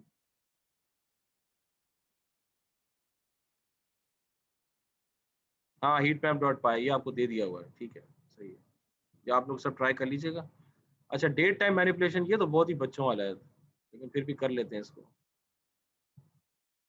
ये सिर्फ आपको बताने के लिए कि डेट्स के साथ आप क्या क्या कर सकते हैं। तो आपने इसको इंपोर्ट किया, ये मेरा सेल्स का डेटा है, उसका थोड़ा सा हेड देख लें, ये फिक्टिशियस डेटा है जो जनरेट किया गया है, ठीक है। और शेप आ गई ये तकरीबन। अच्छा, ये वो टेब्लू वाला डेटा है, ये टेब्लू वाला डेटा, लेकिन उसको कट डाउन किया हुआ है इस वक्त, ठीक है। और फिर ऑर्डर डेट है। अब ये देखें ना, ऑर्डर डेट ऑब्जेक्ट है, तो इसको मैं डेट टाइम में कन्वर्ट कर रहा हूँ, तो मैं इसको कन्वर्ट कर देता हूँ। अब ये सही हो गई माशाल्लाह। फिर अब इसका हेड देखने की जरूरत नहीं है खामखा में। अच्छा, अब मैंने क्या करता हूँ कि I can extract all these, अब डेट फॉर्मेट में आ गया है, अब मैं ये सारी इन्फॉर्मेशन अलग अलग लैम्डा फंक्शंस के थ्रू एक्सट्रैक्ट कर सकता हूँ। क्वार्टर का बना दिया, ये कर दिया, वो कर दिया, ठीक है। तो I just have to apply this dot quarter function etcetera, तो ये सारा काम आपको करके दे देगा, ठीक है। अब आप इसकी डी टाइप्स देखेंगे तो आपके पास ये सारे क्वार्टर वगैरह के सब कॉलम्स आ गए होंगे। ये डेटा वेयर हाउसिंग में हम डायमेंशन टेबल बनाने के लिए तो ये काम यानी करना पड़ता ही है, ठीक है। और क्वार्टर को मैं अब कहता हूँ स्ट्रिंग के टाइप पे ले लो, क्योंकि मैं चाहता हूँ मैं उसको Q1 Q2 करके रिप्लेस करूँ, तो ये मैंने उसको इस तरह करके रिप्लेस कर दिया। ठीक है, जहाँ पर ये था Q1 Q2 उसको मैंने इस तरह से 1 2 3 4 को Q1 वगैरह से रिप्लेस कर दिया। ठीक है, अब मैं ये पिवट टेबल मेरी पूरी डेटा वेयर हाउसिंग है। Pivot table is data warehousing के क्वार्टर के क्रॉस सेल्स को एग्रीगेट कर दो and round that down to 2 decimal places, उसको प्रिंट कर दो और उसका बार प्लॉट बना दो। तो ये अब ये वो चीज है जिसमें मुझे बीआई चाहिए। ये जो मैंने कोड लिखा है ये बीआई लेवल पे मेरा एनालिसिस होगा कि I want to see this, तो I can not write a Python code. तो अब बीआई में डैशबोर्ड होगा, फिल्टर्स होंगे, तो I just have to change the setting और मेरे पास ये चार्ट अपडेट होता जाएगा। ठीक है, लेकिन कर हम बेसिकली पीछे से यही रहे होते हैं। ठीक है, और इसके कॉलम्स आप देखें तो इसके कॉलम्स ये बन गए हैं। ये बेसिकली पूरा आपका वो डेटा फ्रेम बन गया है ना, जो कि इसको शो कर रहा है। फिर मैं ईयर के क्रॉस सेल्स को भी करके देख सकता हूँ, ये मैंने कर दिया, तो खैर चार्ट थोड़ा सा बड़ा। और मंथ के क्रॉस भी मैं सेल्स को कर सकता हूँ, और फिर तो अजीब सा कहानी बन जाएगी शायद। हाँ, ये वीक, इस पर लेजेंड को डिलीट करना पड़ेगा, वीक के क्रॉस। ठीक है, अच्छा अब मेरे पास ऑर्डर्स हैं, एक टेबल में सेल्स हैं, एक टेबल में ऑर्डर्स हैं। तो मैं ऑर्डर्स की CSV इंपोर्ट करता हूँ, और पहले मैं कॉलम्स को रीनेम कर लेता हूँ ताकि वो कुछ थोड़े से बेहतर लगे, अप्रूव्ड एट एक्सेट्रा एक्सेट्रा। और मेरे काम के कॉलम्स क्या है कि ऑर्डर परचेज कब हुआ था, अप्रूव कब हुआ, कैरियर को कब डिलीवर हुआ, कस्टमर को कब डिलीवर हुआ, एस्टिमेटेड डेट मैंने कस्टमर को क्या दी थी। लॉजिस्टिक बिजनेस में ये सारी डेट्स बहुत ज़्यादा ज़रूरी हैं। जाहिर सी बात है कि I just want to consignment to reach on time, right. तो ये मैंने अलग कर लिया, बाकी कॉलम्स को मैंने अभी फिलहाल साइड पे कर दिया। इन सबको मैंने डेट टाइम में कन्वर्ट किया, और हेड देखने की कोई ज़रूरत नहीं है। अब मैं कहता हूँ कि अप्रूव्ड और परचेज्ड में कि जब उसने परचेज का बटन दबाया तो मेरे ऑर्डर को अप्रूव करने में एवरेज कितना टाइम लगा। I just want to find that out. Data तो 8000 रोज का है ना, तो जब परचेज किया और मैंने इंटरनली उसको अप्रूव किया, इसमें ऑन दी एवरेज कितना टाइम लगा है। ठीक है, तो मैं ये पाइथन में डेट्स को माइनस कर सकता हूँ, तो मैं वो पूरा कॉलम एक बना लेता हूँ जिसमें मैं इसके डिफरेंस का पूरा कॉलम बना लेता हूँ कि इन दोनों के दरमियान कितना डिफरेंस। अब मैंने उसका एवरेज निकालना है, तो सबसे पहले मैं इसको आवर्स में कन्वर्ट करता हूँ। टोटल सेकंड्स डिवाइडेड बाय 3600, तो ये आवर्स में आ गया, पूरा कॉलम आवर्स में आ जाएगा। ठीक है, बिटवीन ऑर्डर अप्रूवल का जो पूरा कॉलम्स है वो आवर्स में आ जाएगा डेटा। और उसका मैंने मीन निकाला, तो क्या आ रहा है, क्या आ रहा है मीन, 10 घंटे। ये कैसे हो सकता है, ई कॉमर्स में एक ऑर्डर आया हो और वो 10 घंटे ऑन दी एवरेज 10 घंटे बाद हो रहा है, इसका क्या मतलब है?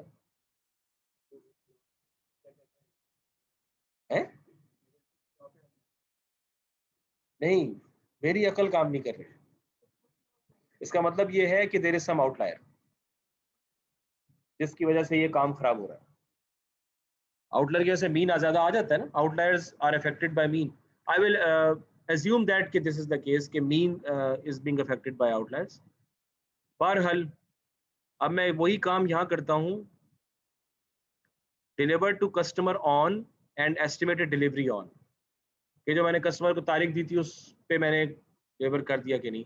अब इसका एवरेज मेरा कितना आ रहा है, -268 आवर्स, तो I am well on time, पहले ही डिलीवर कर रहा हूँ उसको, तो ये यहाँ तक तो सही है। लेकिन यहाँ जो अप्रूवल का जो चक्कर है ना वो, अच्छा, deliver to customer on and approved at, approval के बाद 291 घंटे गुजरते हैं उसको डिलीवर, विच सीम्स रीजनेबल। 291 घंटे कितने होंगे, एक दिन में कितने घंटे होते हैं, 24 घंटे, तो कितने दिन हो गए, 7-8 दिन हो गए। चले, कंसिडरिंग के अमेरिका एक बहुत बड़ी रियासत है, और कंसिडरिंग कि आप बहुत सारी डिफरेंट चीज़ें ऑर्डर कर रहे हैं, तो 8-10 दिन चलो ठीक है, हफ्ता हम बर्दाश्त कर सकते हैं, तो ये इतना बड़ा मसला नहीं है। लेकिन वो वाला मसला है जो बिटवीन ऑर्डर अप्रूवल है, वो मसला है 10 घंटे का। तो let's try to find that out, इसकी रीजन क्या है। ये मैंने उसकी सीरीज एक बना ली, बिटवीन ऑर्डर अप्रूवल की एक सीरीज बना ली, उसको यहाँ प्रिंट किया, ये इसकी एवरेज 10 घंटे आ रही है। और फिर मैंने उसको क्या किया, एक डेटा फ्रेम में कन्वर्ट कर दिया, क्योंकि डेटा फ्रेम में फंक्शंस अप्लाई करना मेरे लिए आसान हो जाता है, तो इंडेक्स मेरा ऑटोमेटिकली आ गया 100 रोज। 100 रोज कैसे है यार? अच्छा, हेड 100 किया मैंने, सही है, ठीक है। अच्छा, अब मैं क्या कर रहा हूँ कि मैं बेसिकली अपना एक्सप्लोरेशन करके देख रहा हूँ कि यार मसला आ कहाँ पे रहा है, ये 10 घंटे किस वजह से आ रहा है। तो यहाँ मैं क्या कर रहा हूँ कि जहाँ पे टाइम डिफरेंस 5 से ज्यादा है उनको काउंट करो, divided by the total number of rose multiplied by 100, percentage निकाल रहा है।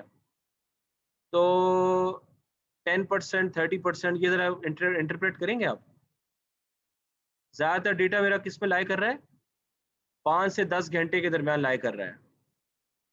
50-90 घंटे में भी मेरे पास कुछ रोज हैं जिनमें 50 घंटे लग रहे हैं, 90 घंटे लग रहे हैं अप्रूवल में, जिसकी वजह से एवरेज मेरा 10 आवर्स आ रहा है। आ रही समझ में बात? तो फिर अब अगला काम मैं क्या करता हूँ, मैं हिस्टोग्राम बनाता हूँ। हिस्टोग्राम जो है ना, उसका तो जनाजा निकला हुआ है। वाई? आउटलायर्स की वजह से, बिल्कुल आप सही कह रहे हैं। टॉप 100 का हिस्टोग्राम बनाता हूँ तो इट सीम्स बिट रीजनेबल। इसका मतलब ये है कि कुछ आउटलायर्स लाजमी आ रहे हैं, तो मैं बॉक्स प्लॉट बनाता हूँ, विच बिकम्स ऑब्वियस के आउटलायर्स आ रहे हैं, टाइम डिफरेंस के आउटलायर्स आ रहे हैं, ठीक है। और अब ये 4000 का तो मुझे फ्रैंकली मतलब पता नहीं चल रहा कि is there something like 4000 hours, that's definitely some outlier जो कि मैंने पहले नहीं देखा। Time difference is greater than 1000 में आई गॉट 2 रोज जो कि मेरे आउटलायर को अच्छा खासा इफेक्ट करेंगी। और फिर मैंने क्या किया है कि मैंने एक सबसेट निकाल लिया है इन दोनों का, इंडेक्स नॉट इक्वल्स टू, ठीक है ठीक है, उसको स्किप करके बनाया है। तो फिर कदरे बेहतर हुआ है, बस बहुत ज्यादा बेहतर तो नहीं हुआ, तो इसका मतलब है कुछ और भी गड़बड़ आ रही है बीच में। अब मैंने इसको जबरदस्ती लेस देन 100 आवर्स कर दिया है, तो अब ये मेरे लिए दिस इज समथिंग जो कि मेरे लिए रीजनेबल है। ऑल्दो ये चीजें फिर भी आउटलाइंग रेंज में आती हैं, लेकिन इतनी साथ जुड़ी हुई हैं कि I will take that as part of the box plot, ठीक है। अब देखिए ना, इस तरह की चीजें अगर आप करने बैठेंगे less than 40, now you have to determine कि मैंने डेटा बीआई में लेके कौन सा जाना है। I don't want to take outliers into BI. If there are serious outliers, लेकिन हजार घंटे का डिफरेंस आ रहा है, 4000 घंटे का डिफरेंस आ रहा है, दैट डेफिनेटली मीन्स कि वो बिजनेस में नहीं हो सकता, कुछ डेटा एंट्री एरर हुआ है। तो I will have to either replace that और डिलीट दैट रो, ठीक है। तो ये बहरहाल टाइम डिफरेंस लेस देन 1, 1 घंटे से कम पे तो बहुत सारी सब कुछ सेट हो गया, लेकिन मैं बहुत बड़ा कॉम्प्रोमाइज कर रहा हूँ। तो I have to determine the exact range कि मैंने किस रेंज के ऊपर जो है ना वो कर लें। तो 7312 रोज हैं जिसके अंदर टाइम डिफरेंस ग्रेटर देन 40 है। पर I have not solve the problem basically. मैंने सिर्फ ये डेमोन्स्ट्रेट किया है कि ये काम मुश्किल है, मतलब आपको, अगर आप अपने डेटा को समझना चाहते हैं तो अच्छी बात है। अगर आपकी टेंडेंसी ये है कि भाई बस ऊपर ऊपर थोड़ा सा सैंपल कर लो और फिर फॉरन बीआई टूल में ले जाओ, तो भाई ये अप्रोच गलत होगी।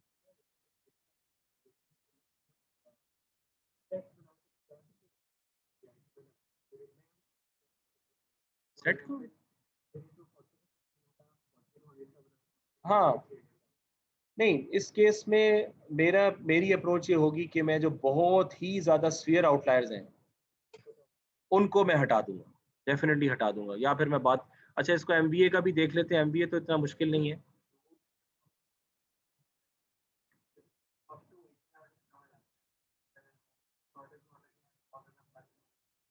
हाँ, ये इसमें ये भी गड़बड़ हो रही है कि हम सारी प्रोडक्ट कैटेगरीज को इकट्ठा ही देख रहे हैं, ये भी एक गड़बड़ है। टिपिकली आपको अपने प्रोडक्ट लाइन या डिफरेंट कैटेगरी के हिसाब से अलग अलग चार्टिंग करनी पड़ सकती है। आई डोंट नो, लेकिन दिस इज समथिंग जो कि आपको चीज़ें फेस करनी पड़ सकती हैं, ठीक है। बहरहाल ये मिसिंग वैल्यू डेटा है, इसके ये कॉलम्स हैं, इसकी ये टाइप्स हैं, इसकी ये शेप है, ये जाहिर सी बात है डेटा हमने खुद बनाया है। इसके अंदर ये कुछ NaN वैल्यूज आ रही हैं, कुछ स्ट्रिंग हैं, कुछ न्यूमेरिकल है, और एक डेट भी है, ठीक है। तो मैं जब कस्टमर आईडी को डेटा मिसिंग के साथ कास्ट करूंगा तो वो एरर दे देगा। मिसिंग डेटा के साथ आप कास्ट नहीं कर सकते। तो मैं सबसे पहले मिसिंग डेटा को वो कर लेता हूँ, और कस्टमर आईडी में एक वैल्यू मिसिंग है, वैल्यू काउंट्स में 102 उसकी हाईएस्ट फ्रीक्वेंसी है, तो मैं कस्टमर आईडी को चुप करके 102 से रिप्लेस कर देता हूँ। ठीक है। और फिर उसको फिर मैं कास्ट करता हूँ तो वो कास्ट हो जाता है, ठीक है। अब कस्टमर कस्टमर जी,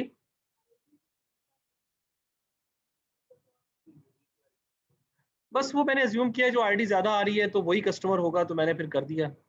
एक रो से क्या फर्क पड़ जाएगा, आईडी तो वैसे ही मैंने एनालिसिस में फेंकनी नहीं है, अनलेस कि उस रो में लाखों रुपए की सेल्स है, फिर तो तुक बनता है।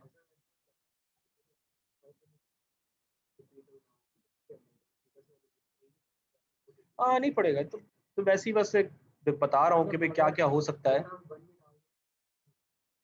नहीं आईडी फर्क पड़ेगा, आईडी एक वही आपकी डेटा वेयर हाउसिंग वाली बात है कि आईडी एक वो चीज़ है जो कि आपकी वहां पर प्राइमरी की है, it's very important. It is main link between a warehouse data and the original transactional data. So we have to be careful कि बंदा कौन है, तो मेन रिकॉर्ड वहां से भी देख के बता सकते हैं। तो ये वही ख्वारी वाला काम है, जो करना चाहे वो करेगा। Logical replacement of missing values, इसमें मैंने क्या किया है कि मैंने कस्टमर नेम, जिन वैल्यूज के लिए कस्टमर नेम मिसिंग है उनकी मैंने आईडी देखी है। जहाँ जहाँ पर कस्टमर नेम मिसिंग है वहाँ पर मैंने आईडी को प्रिंट किया है। तो आईडी क्या आ रही है, 119 और 102। तो ये मैंने आईडीज जब देखी हैं तो इसके अंदर 119 102 में क्या आ रहा है, साइम आ रहा है। 119 और 102, 102 जो है वो साइम है, तो यहाँ तो मैं साइम को तो रिप्लेस कर सकता हूँ। तो मैंने किया ये है कि मैंने उसको सबको ही साइम के साथ ही रिप्लेस कर दिया, 119 को भी साइम समझ लिया है। ठीक है, चुपके से कर लें, कोई मसला थोड़ी है। ठीक है, लेकिन आपको स्ट्रेटजी बनानी पड़ेगी। अब वैल्यू काउंट्स देखने की इसकी ज़रूरत नहीं है। अब एज पर आ जाएं। एज यहाँ पर आ गया, तो एज में मैं सबसे पहले मीन से रिप्लेस कर सकता हूँ ना, मैंने डॉट मीन से रिप्लेस कर दिया। तो हिस्टोग्राम की शेप पे तो कोई फ़र्क नहीं पड़ा, it does not make any difference. तो ऑल्दो इस तरह नहीं देखते, इसके ऊपर आप वो सुपर इम्पोज करें बॉक्स, वो अपना डेंसिटी कर्व, एसएनएस का डिस्क प्लॉट जो है ना, वो सुपर इम्पोज करें, फिर आपको पता चलेगा कि लेकिन, और नॉर्मेलिटी टेस्ट करके देखना पड़ेगा आपको, वो फिर लैब अभी मेरी बाकी है, नॉर्मेलिटी टेस्ट करके देखना पड़ेगा। बहरहाल ये इंटरपोलेशन में आप क्या करेंगे कि डॉट इंटरपोलेट, और इसके दो मेथड्स हैं, फॉरवर्ड और बैकवर्ड। फॉरवर्ड क्या करेगा कि ऊपर से नीचे की सीक्वेंस बनाएगा इंटरपोलेशन की, बैकवर्ड नीचे से ऊपर की सीक्वेंस बनाएगा इंटरपोलेशन की। इन दोनों की वैल्यूज में बहुत ज़्यादा फर्क नहीं आता, वो आपकी अपनी पसंद की चीज़ है कि आप क्या लेते हैं। मैंने दो अलग कॉलम्स बनाए हैं। ठीक है, हाँ तो वो आप वो फिर देख लीजिएगा उसमें कि क्या है। ठीक है, प्रोडक्ट बॉट के अंदर जो है ना, वो प्रोडक्ट बॉट में जो प्रोडक्ट बॉट हो रहा है उसमें अरीबा और साइम है, और सेल्स भी मेंशन है। अब मैंने इसको किस हिसाब से किया है, क्लोथ से मैंने कर दिया है, क्योंकि प्रॉब्ली क्लोथ्स वो आइटम है जो सबसे ज़्यादा खरीदे गए हैं, मेरा ज़ाती ख्याल है। ठीक है, तो इसलिए मैंने उसको, हाँ इसको मैंने क्या किया, क्लोथ से रिप्लेस कर दिया फॉर सम रीज़न। और फिर मैंने कस्टमर एज को ड्रॉप कर दिया, क्योंकि कस्टमर एज के मैंने और भी कॉलम्स बना लिए हैं, ये भी ड्रॉप कर दिया। अब मैं जब इसको मिसिंग इज नल सम करता हूँ, तो अब आप देखें कस्टमर एज का एज इंटरपोलेट, अब सेल्स और क्वांटिटी में वो डिफरेंस आ रहा है। तो सेल्स क्वांटिटी के लिए वही करें आप जो हमने एज के लिए किया है। ठीक है, हाँ ये हिस्टोग्राम आपने कर लिया, ये इंटरपोलेशन लीनियर है, और ये भी मीन के साथ सेल्स आ गया, ये आ गया। ठीक है, अब आप इस नल सम करके देखें और फिर इसको ड्रॉप कर दें, अब सारा ये ज़ीरो हो गया। मतलब ये this is one way of doing it. You understand कि you have to take assumptions। मेरी assumptions तो इतनी अच्छी नहीं थी, क्योंकि आपको डेमोन्स्ट्रेट, ये वो चीज़ है जो आखिरी है आज का, और ये चीज़ आपके लिए ज़रा ज़्यादा ज़रूरी है। इसमें आपको एक एपीआई इंपोर्ट करनी है मॉड्यूल मिसिंग नो के नाम से। पिप में, पिप के थ्रू मिसिंग नो इंपोर्ट कर लें। अब मैं जब मिसिंग वैल्यू डेटा लेकर आता हूँ, तो मैं इसको देखता हूँ, तो इसके अंदर ये चीज़ें आ रही हैं जो हमारे पास पहले थी। अब मैं बताता हूँ मैनो डॉट बार। अब मैनो डॉट बार क्या करेगा, वो मुझे बता देगा कि मिसिंगनेस का थोड़ा आइडिया दे देगा कि ज़्यादातर 28 रोज हैं टोटल, और कौन सी रोज में कितने मिसिंग आ रही है वो आपको बना के दे देगा। आप इंडिविजुअल कॉलम्स पे भी इसमें फोकस कर सकते हैं। यानी सबसे बड़ा कॉलम 28 का है कि पूरी वैल्यूज इसमें आ रही हैं, बाकी हर कॉलम में कितनी कितनी मिसिंग है उतना ही वो कर्व नीचे है, 26 है, किसी में 24 है, जिससे आपको पता चल रहा है। सॉरी सॉरी, ये इसकी कोई अपनी नॉर्मलाइजेशन है, हमारा कंसर्न इसके साथ है, ये जो ऊपर है ये सबसे ज्यादा वैल्यूज जो मिसिंग है वो सेल्स कॉलम में है, 7 वैल्यूज मिसिंग है, क्योंकि इसमें 21 आ रही है ना, टोटल 28 है। सही है। अच्छा, दूसरे केस में फिर मैं मैट्रिक्स बनाता हूँ। तो मैट्रिक्स मुझे बताता है कि पैटर्न क्या आ रहा है ना ब्रेकअप का। आईडी में सीरियल नंबर में कोई भी वैल्यू मिसिंग नहीं आ रही। Customer ID, customer name, customer age, इनका मिसिंग वैल्यू का पैटर्न तकरीबन बराबर बराबर है, राइट। और प्रोडक्ट बॉट का क्वांटिटी और क्वांटिटी सेल्स का भी देखें, यहाँ तो बिल्कुल मैच कर रहा है, यहाँ भी मैच कर रहा है। तो it is not completely at random. Completely at random शायद प्रोडक्ट बॉट का हो कि भाई किसी वजह से वो प्रोडक्ट नहीं खरीदा गया या रिकॉर्ड नहीं किया गया, तो मे बी वो हो, लेकिन अब इसका भी ताल्लुक हमें क्वांटिटी और सेल्स के साथ थोड़ा सा लिंक कर रहा है। तो कंप्लीटली एट रैंडम वाली कहानी जो है ना, यहाँ कहीं भी सही तरह नजर नहीं आएगी। अच्छा, what about not at random? अगर बिल्कुल सेम मिसिंग वैल्यू है ना, सेम मिसिंग वैल्यू पैटर्न है कि जैसा इस पैटर्न इसका आ रहा है उसी तरह का पैटर्न, तो इसका मतलब ये कि बिल्कुल नॉट एट रैंडम है। ये कुछ ऐसी चीज हुई है कि ये दोनों एक ही तरह के किस तरह बिहेव कर रहे हैं, लेकिन ऐसा होगा नहीं कभी भी, बहुत मुश्किल है। तो CAR भी नहीं मिलेगा आपको, NAR भी कम मिलेगा, MAR की ही आपको सिचुएशन ज्यादा मिलेगी। ठीक है, नहीं ये मैंने लिखी है। If there is no relationship between the missingness of any two or more variables, मतलब अगर इनकी मिसिंगनेस के आपस में कोरिलेशन जीरो है, देन दैट मींस कि MCAR है। वो मैं कैसे निकालता हूँ? वो मैं ऐसे निकालता हूँ, हीट मैप। ये मुझे बेसिकली कॉलम्स की मिसिंगनेस का आपस में कोरिलेशन बता रहा है, और ये मुझे बता रहा है कि मिसिंगनेस की आपस में कोरिलेशंस एग्जिस्ट कर रही हैं। तो मैं ये नहीं कह सकता कि इनकी मिसिंगनेस जो है वो कंप्लीटली एट रैंडम है, क्योंकि इनकी मिसिंगनेस के दरमियान भी आपस में क्या है, कोरिलेशन एग्जिस्ट कर रहा है। तो मैं ये नहीं कह सकता कि कंप्लीटली एट रैंडम है। ठीक है। और इस तरह मैं डेंडोग्राम भी बना सकता हूँ। डेंडोग्राम ये बताता है कि इन दोनों का आपस में कोई ताल्लुक नहीं है, लेकिन बाकी मिसिंगनेस का आपस में ताल्लुक बन रहा है। तो therefore it is a case of missing at random definitely for all the columns. तो I can drop the entire rows, drop NA जो कि हमारी वो एक वो होती है, और फिर मैं दोबारा से इसको रीड करूंगा। और I can also drop a subset कि सिर्फ उन्हीं रोज को डिलीट करो जिसमें कस्टमर नेम मिसिंग है, क्योंकि कस्टमर नेम मैं कहता हूँ निकाल ही दो इसको पूरा का पूरा, missing I don't want to cater for that. तो this is drop only those rows जिसमें स्पेसिफिक कॉलम है। ठीक है, स्पेसिफिक कॉलम की मिसिंग है। अच्छा, इम्प्यूटेशन में ये कोड तरतीब है इसकी, इम्प्यूटर है। हमने वो इंटरपोलेशन भी देखी थी, लेकिन यहाँ पर भी एक चीज़ है कि मीन, ये मीन के थ्रू इम्प्यूट कर देगा। Impute means to fill up, तो यहाँ पर इम्प्यूटर जो है ना ये मीन के through, strategy equals to mean मैंने रखी है। और अगर मैं इसका बॉक्स प्लॉट ये बनाऊं आपका स्कैटर प्लॉट, तो वो समथिंग लाइक दैट। ये मुझे आपको थोड़ा सा समझाने में थोड़ा टाइम लगेगा। ये बेसिकली ये बता रहा है कि मिसिंग वैल्यू रिप्लेस करने से, यानी ये मिसिंग वैल्यू जो रिप्लेस की मैंने ये रेड वाली हैं, और ये मेरा ओरिजिनल था। तो रेड वाली जो है ना वो ओरिजिनल के पैटर्न को ही फॉलो कर रही है। ये चीज़ बता रहा है कि मैंने मिसिंग वैल्यू जो रिप्लेस की है मीन से, वो मेरे पैटर्न को चेंज नहीं कर रही, मेरे स्कैटर के पैटर्न को चेंज नहीं कर रही। लेकिन इसका ज़्यादा अच्छा तरीका ये है कि आप नॉर्मेलिटी टेस्ट करके देख लें।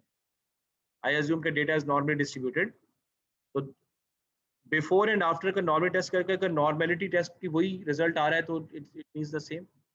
लेकिन ज़्यादा तफसीली देखना चाहते हैं तो आप इसके थ्रू आप देख सकते हैं। ये मैंने कुछ और इसमें कर दिया, मैं अभी मुझे याद नहीं आ रहा है, मैं फिर आपको तफसीली बाद में करा दूंगा। चलो इसको फिर मैं तफसीली आपको नेक्स्ट टाइम करवा दूंगा। चलो ठीक है, मेन काम तो रह ही गया। असाइनमेंट आपको देनी थी मुझे, आपको अभी छोटी असाइनमेंट दे देता हूँ। फिर अभी 2-3 चीज़ें हमारी बाकी हैं, मेरे ख्याल में एक और क्लास हम इसमें कर लेते हैं। ठीक है, और फिर जो है ना वो हम नेक्स्ट थर्सडे से गूगल डेटा स्टूडियो स्टार्ट कर देंगे।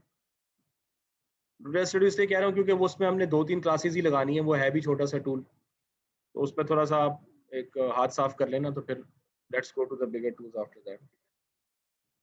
It's also most convenient. ये देखें, ये हमारे एक बनाई है उसने, मैंने दिखाया था शायद आपको। ये हमारे कोई बिजनेस मैनेजर हैं, किसी कंपनी के अंदर, ये उन्होंने खुद बनाया सारा, हमारे डिप्लोमा में है वो। ये डेटा स्टूडियो में बिल्कुल प्रोफेशनल चार्ट बना हुआ है ये डेटा सेट मैंने दिया था उनको, स्कोर कार्ड्स वगैरह सब कुछ। ऐसे